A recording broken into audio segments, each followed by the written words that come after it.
Southern talks that are going on right now, just about all the jobs that could potentially leave the area. You have to talk to Norfolk Southern about Norfolk Southern. I can't opine on Norfolk Southern. You need to talk to Norfolk Southern about Norfolk Southern.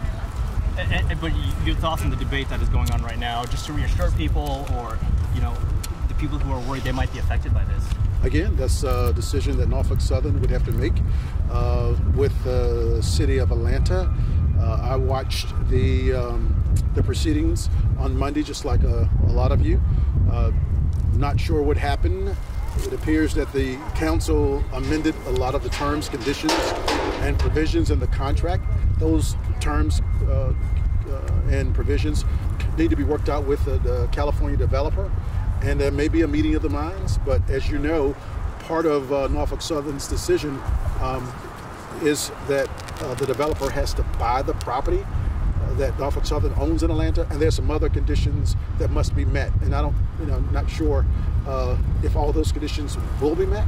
But again, that's a question that you may want to ask Norfolk Southern. Any idea on a timeline on when people can get answers to this whole deal? That's Norfolk Southern's question. It's not a city of Norfolk question. I will say that there is a commitment that Norfolk Southern has made with the city, and that they will be here until 2026 in some form or another. So there will always be a significant presence of Norfolk Southern here in Norfolk until 26, based on a previous contract and commitment they made with the state and with the city. Have you been in touch with leadership in Atlanta at all about this whole thing? No, that's not something I would be contacting people in Atlanta about this. Gotcha. Is there anything else, just as far as that goes, I know lots of chatter amongst people as far as jobs and just concerns about that. As the mayor, is there anything you can say to people to just reassure them that this will be handled properly one way or the other?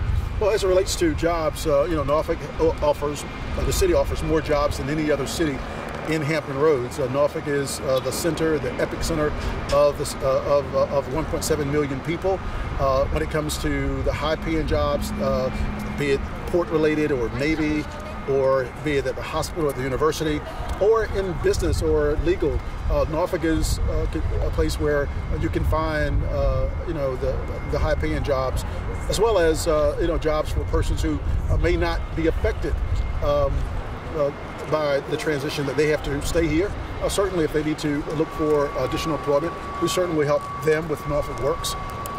But yeah, part of the transition, if that transition happens, we will certainly be very helpful with Norfolk Southern if they decide to move a significant number of jobs to another city such as Atlanta. We will be very helpful in that transition if that happens. Did you keep up with the talks on Monday, and what were your thoughts on that at the city council meeting in Atlanta? I watched the meeting, but certainly, again, I'm not used to that type of lawmaking committee as a whole, negotiating a very complex and a very complicated business arrangement that the mayor had actually negotiated with the California developer. And I don't know if those terms, conditions, provisions will be accepted by the developer. Not sure. I have not had any conversation with the mayor of Atlanta, nor have I had any conversation with the developer or Norfolk Southern about those proceedings. All right, that's all I have. Thank you. Thank you. Appreciate it.